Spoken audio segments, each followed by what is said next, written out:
Хорош, хорош.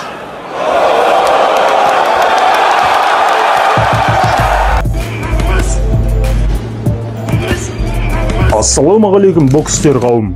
Әлем боксинг арнасына қош келдіңіздер. Бүгін біз қазақтың ғана емес, әлемдік бокстың болашақ жұлдыздарының бірі саналатын жерлесіміз Садриддин Ахмедов туралы айтатын боламыз. Қазірге дейінгі қарсыластарының барлығын дерлік оңды-солды құлатып келе жатқан, бар болғаны 25 жасар қазақ сарбазының осы уақытқа дейінгі жеткен жетістіктері мен алдағы мүмкіндіктері туралы қызықты ақпараттарды жіберіп алмас үшін видеоны соңына дейін көре отырыңыздар. Олай болса бастаймыз. Тамаша, қазір міне нокаут. Садриддин Әлімханұлы Ахмедов 1998 жылы 31 қаңтарда Түркістан облысы Жетісай қаласында туылған. Руы Қожа. Қазақта сирек кездесетін Садриддин есімін туысқан әпкесі қойған екен. Араб тілінен аударғанда ислам мақтанышы деген мағынаны білдіреді. Енді танымал бола бастағанда желіде Садриддин өзбек пе, қазақ па деген сұрақтар жиі қойылады. Кейіннен бұл сұрақтарға боксшы өзінің нағыз қазақ екендігін, керек болса сөзбен де іспен де дәлелдейтіндігін айтқан болатын. Боксшы 7 жасқа толғанда отбасымен Астанаға қоныс аударып, сол жерде Садриддин бокс үйірмесіне қатыса бастайды. Жас баланың талантын байқаған Қазақстан Республикасының еңбек сіңірген жаттықтырушысы Мәулет Мұстафин Садриддинді өз қолына алып жаттықтыра бастайды. Талантты да еңбекқор боксшы мектепте оқып жүргенде ақ көптеген турнирлерді бірінен соң бірін жеңіп, Қазақстанның жастар құрамасына шақырылады. 2016 жылы Ресейдің Санкт-Петербург қаласында өткен жастар арасындағы әлем чемпионатын 18 жасар боксшы өте жоғары деңгейде өткізді. Алғашқы екі қарсыласын нокаутпен жеңген ол, финалда украиналық Павло Гуладан басым түседі. Осы кезден ақ Садриддиннің бокс стилі, өзін рингте ұстауы, тіпті жеңісті тойлауының өзі оның болашақта мықты кәсіпқой боксшы болатындығынан хабар бергендей еді.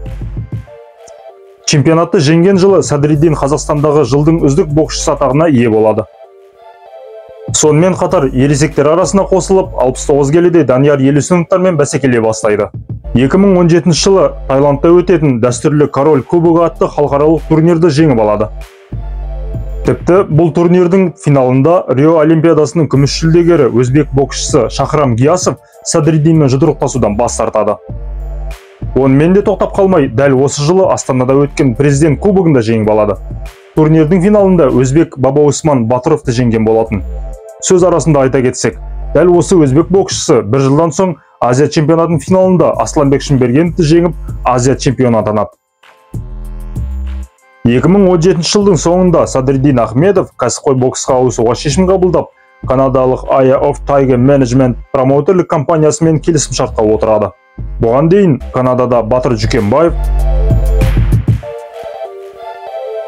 Абылайхан Құсайынов,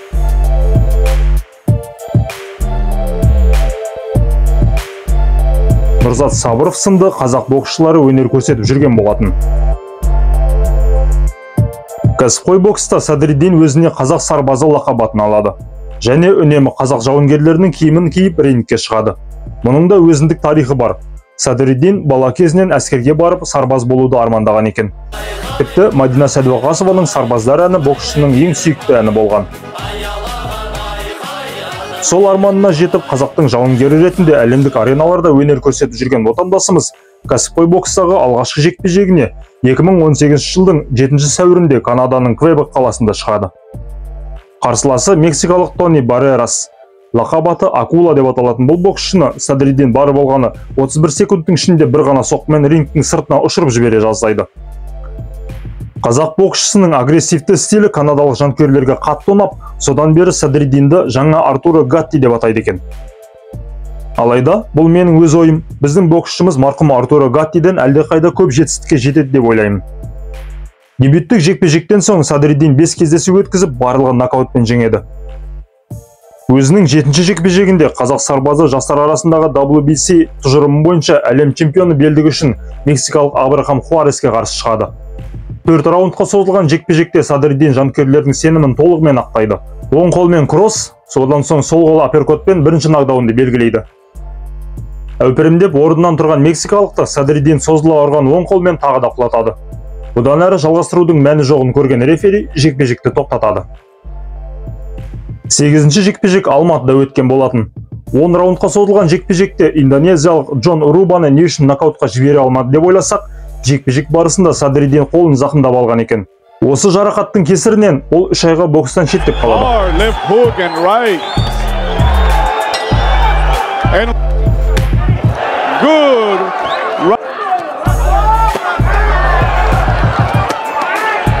Their objective.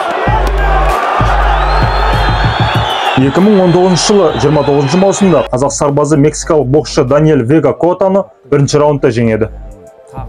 Бар болғаны 90 секундқа созылған бұл жекпе-жекте Садриддиннің соққыларына көз ілеспейді.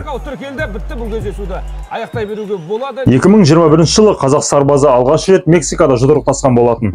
Қарсыласы Нидерланды боксшысын ұпай санымен жеңген Садриддин осы жекпе-жектен соң жарақаттарына байланысты 2 жылға жуық рингке шықпай кетеді. Тек 2022 жылдың соңында Алматыда өткен бокс кешінде оңтүстік африкалық боксшыны нокаутқа жібереді. Садриддиннің келесі жекпе-жегі қашан және кімге қарсы өтетіні әлі белгісіз. Жақында боксшы Instagram парақшасында бір жаңалықтың болып қалатындығы туралы айтқан болатын. Отандасымыздың әлемдік супер жұлдыз атануына толық мүмкіндігі бар. Техника десеңіз техника. Жылдамдық. Жекпе-жектегі шоулары, мұның барлығы жанкүйерлердің назарын сөзсіз Садриддинге аудартады. Тіпті соққысының салмағы тоннадан асатын қанша боксшыны білесіз? Достар, көреміз. Ой-ой-ой. Менің ойымша енді қарсыластың сапасын арттыру керек. Ол үшін бокстың отаны ақшқа жол тартар уақыт жетті деп ойлаймын. Мұның барлығын Садриддин өзі де біледі әрине. Ал біз қазақ сарбазына тек жеңіс тілеп, бокстың ең биік шыңын бағындырса екен дейміз. Сонымен достар, сіздер қалай ойлайсыздар? Комментарийға жаза кетіңіздер.